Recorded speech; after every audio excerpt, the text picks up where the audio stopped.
Samajwadi party की सांसद डिंपल यादव ने आज अपने संसदीय क्षेत्र के दौरे के दौरान बड़ा राजनीतिक बयान देते हुए केंद्र सरकार, बीजेपी और चुनाव आयोग पर तीखा हमला बोला। वह यहां हाल ही में हुई घटनाओं में मृतकों के परिजनों को सांत्वना देने पहुंची थी। मीडिया से बातचीत के दौरान उन्होंने पश्चिम बंगाल से देश में बदलाव की शुरुआत होने जा रही है, जो आगे पूरे देश में असर डालेगा। उन्होंने आरोप लगाया कि चुनाव आयोग बीजेपी के इशारे पर काम कर रहा है और निष्पक्षता पर सवाल खड़े हो रहे हैं। सांसद ने कहा कि समाजवादी पार्टी लंबे समय से महिला आरक्षण बिल लाने की मांग करती रही है और महिलाओं को राजनीतिक भागीदारी में बराबरी का अधिकार मिलना चाहिए। उन्होंने यह भी आरोप लगाया कि चुनाव प्रक्रिया में गड़बड़ियां हो रही हैं, वोट किसी को दिया जाता है लेकिन सरकार किसी और की बन जाती है। डिंपल यादव ने दावा किया कि सपा के कई विधानसभा क्षेत्रों में बड़े पैमाने पर वोट काटे गए, जिससे चुनाव परिणाम भी प्रभावित हुए हैं। पार्टी और आदरणीय श्रद्धेय नेताजी हमेशा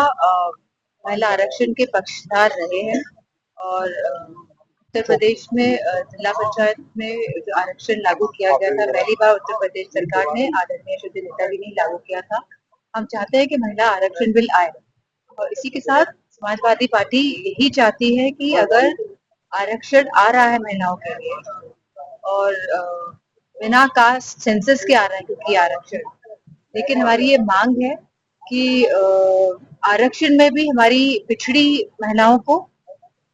पिछड़ा वर्ग है, उन सभी महिलाओं को भी आरक्षण मिले और साथ ही हमारी अल्पसंख्यक बहनों को भी इसमें आरक्षण मिले, क्योंकि कहीं भी ऐसा लगना नहीं चाहिए कि कोई भी आखिरी पंक्ति या आखिरी छोर का हमारे जो समाज है वो छूटे। हम चाहते हैं कि सभी समाज की महिलाएं बढ़ चढ़ के इसमें आगे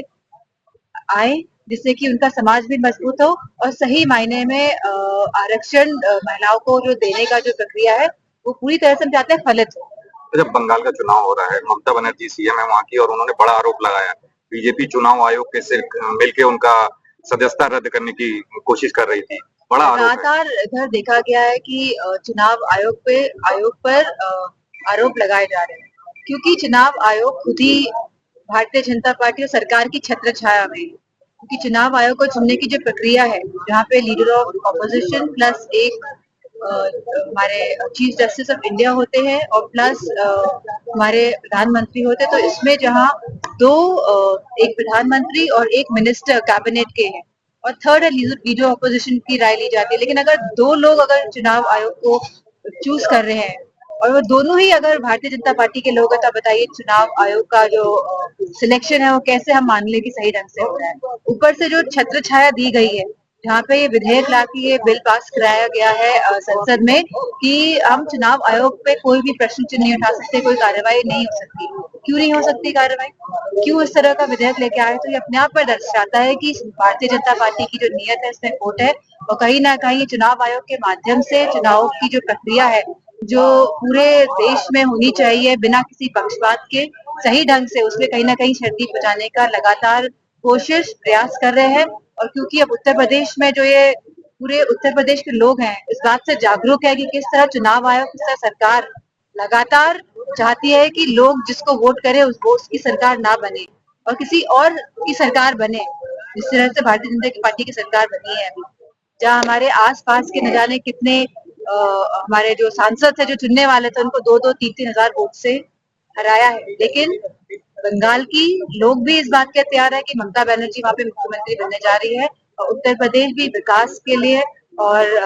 सभी समाज के हक, समान और अधिकार के लिए मैं समझती हूँ इस बार सत्ता परिवर्तन करने जा रहा है। अच्छा मैडम, एसआईआर के बाद चुनाव आयोग ने फाइनल लिस्ट, उत्तर प्रदेश का भी चुनाव होना विधानसभा का, उसमें फाइनल लिस्ट आ चुका है, तो इस एसआईआर के बाद आप क्या समझते हैं कितना बड़े मात्रा में वोट काटे गए हैं? नहीं, काफी वोट काटे गए हैं, हर विधानसभाओं से वोट काटे गए हैं और जो देखने को मिल रहा है, जो मजबूत विधानसभाएं हैं समाजवादी पार्टी की, वहाँ पे वोट प्रतिशत ज्यादा कटा है। तो इसको हम पूरी बूथ वाइज चेक करा रहे हैं, अगर इसमें कोई भी गड़बड़ी मिलेगी तो हम चुनाव आयोग या फिर सुप्रीम कोर्ट में जाएंगे। अच्छा, एक आखिरी सवाल मैडम, युद्ध को लेकर शांति वार्ता का प्रयास किया गया था जो विफल हो गया है, क्या लगता है पाकिस्तान को इसको लेकर बहुत ज्यादा तारीफें मिली थी बटोरने को कि उन्होंने मध्यस्थता की थी, भारत की किरकिरी हुई, कैसे देखती हैं? तो तारीफ नहीं, आप लोगों ने नहीं कि सोशल मीडिया में लगातार पाकिस्तान की पहल का युद्ध विराम को लेकर जो उन्होंने प्रयास किया, इधर भारत सरकार ने, ये तो सब जानते हैं कि कौन पहल करवा रहा है, कौन करवा रहा है पहल, किसके कहने पे पहल हो रही है, हम सब जानते हैं। ठीक है। बीजेपी कह रही है हमारी भारतीय जनता पार्टी जो सरकार में लोग बैठे हैं वो कुछ बोल ही नहीं पा रहे, वो तो मौन धारण कर लेते हैं। जब जब इश्यूज आते हैं जब वो बड़ी घटनाएं होती है, चाहे मणिपुर की घटना हो, चाहे ईरान की घटना हो, चाहे वेनेजुला की घटना हो, चाहे देश में कोई बड़ी घटना होती है, तो हमारी जो भारतीय जनता पार्टी के लोग हैं ये तो मौन धारण कर लेते हैं। कोई भी समाज से जुड़े हुए कोई भी मामले हो, अगर बहुत ही गंभीर मामला होगा तो मैं समझती हूँ सबसे जो ऊपर टॉप ब्रास है भारतीय जनता पार्टी का, वो मौन धारण कर लेता है। राष्ट्रीय अध्यक्ष ने फिर से बोला है कि ईवीएम को बैन करना चाहिए, ईवीएम से चुनाव नहीं होने चाहिए बैलेट पेपर। लगातार ये बात कही जा रही है और राष्ट्रीय अध्यक्ष जी के माध्यम से कही जा रही है, जो उत्तर प्रदेश के मुख्यमंत्री रह चुकी है, जो बहुत ही टेक्नोलॉजी को समझते हैं, जो पढ़े लिखे हैं। अगर ये बात कही जाए तो इसमें खास तौर पे जो भी कही जा रही है माननीय राष्ट्रीय अध्यक्ष की बात, उसपे मैं समझती हूँ कि बड़ी ही मजबूती के साथ, बड़ा ही जो बात है ये सही कही जा रही है और उसमें पूरा बल है इस बात में। और अगर अगर लोग अपने मत डालेंगे बटन ना दबा के बल्कि ठप्पा डाल के, तो मैं समझती हूँ कि ज्यादा सही रहेगा। बीजेपी कह रही है कि पश्चिम बंगाल बड़े बड़े देशों में जितने भी प्रगतिशील देश हैं आजकल कैसे वोट डाल रहे हैं, बैलेट पेपर से डाल रहे हैं। कोई भी मशीन से वोट डाल रहा हो तो बताइए, जर्मनी हो, अमेरिका हो, आसपास के हमारे देश हो, कोई भी नहीं डाल रहा है मशीन के द्वारा, मशीन के माध्यम से, क्योंकि आजकल टेक्नोलॉजी इतनी डेवलप हो गई है कि हम समझ ही नहीं पाएंगे टेक्नोलॉजी का प्रयोग किस तरह यह शासन प्रशासन और ये सत्ता के लोग कर रहे हैं। बीजेपी कह रही है पश्चिम बंगाल में परिवर्तन। मैनपुरी से आमिर अली की रिपोर्ट, TV1 इंडिया न्यूज।